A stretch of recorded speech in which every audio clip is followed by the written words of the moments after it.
মিয়ানমারের বিদ্রোহী আরাকান আর্মির হাতে জিম্মি বাংলাদেশিদের সংখ্যা ক্রমশ বাড়ছে। গত এক মাসে টেকনাফ উপকূলের ৬০ জনের বেশি জেলে আর মাঝি মাল্লাকে ধরে নিয়ে গেছে। তাদের কোনো খোঁজ খবর না পেয়ে উদ্বেগের মধ্যে আছে তাদের পরিবারগুলো। বিজিবি বলছে তারা জেলেদের ফেরানোর চেষ্টা করছেন। কামরুল ইসলাম মিন্টুর প্রতিবেদন, ছবি তুলেছেন হেলাল উদ্দিন। কক্সবাজারের টেকনাফ সীমান্তের শাহপুর দ্বীপের জালিয়াপাড়া এলাকার বাসিন্দা ৮০ বছর বয়সী শামবানুর ছেলে ইলিয়াস ও তার দুই নাতিকে ধরে নিয়ে গেছে আরাকান আর্মি। কয়েকদিন পার হলেও তাদের অবস্থান কিংবা খোঁজ খবর কিছুই জানেন না স্বজনরা।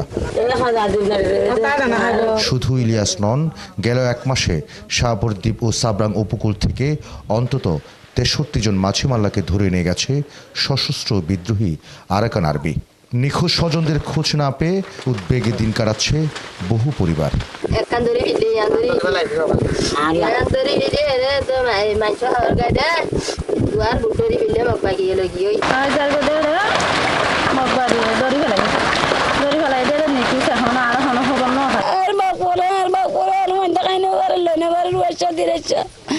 আজি ৫ দিন পর্যন্ত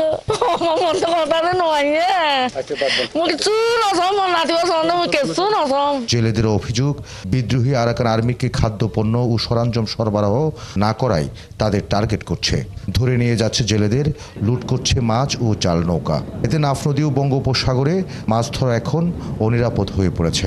একদম সরাসরি আমরা খারি বাইবের সময় ওইখান থেকে মগবাগি লামিয়া আমরা দরিয়ারে লই অনেক টাকা লোসন করে বাজে অনেক মারধর করে। দীর্ঘদিন প্রায় ১৫ বছর পর্যন্ত হারিয়ান তো চলাচল করছে। আর আগে যে তারা সেন্ট মার্টিনের জাহাজ হইতি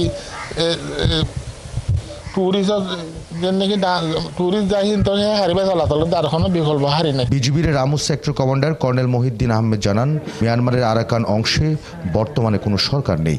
এখন বাধ্য হয়ে তাদের সঙ্গে যোগাযোগ করে আটক জেলেদের ফিরিয়ে আনার চেষ্টা চলছে। এই পর্যন্ত ৫১ জন রোহিঙ্গা সহ এফডিএমএন সদস্য সহ বাংলাদেশি জেলেদেরকে ধরে নিয়ে যাওয়া হয়েছে, যাদেরকে ফিরিয়ে আনার জন্য আমরা মায়ানমার অংশে যে বাহিনী আছে তাদের সাথে আমরা যোগাযোগ করছি তাদেরকে ফিরিয়ে নিয়ে আসার জন্য। মৎস্যজীবীদের অভিযোগ, শাহপুরের দ্বীপ সাগরে নাইখুংদিয়া পয়েন্টে জেগে ওঠা চর খনন না করায় তারা বাধ্য হয়ে মিয়ানমারের জলসীমা ব্যবহার করেন। কামরুল ইসলাম মিন্টু, ৭১, কক্সবাজার।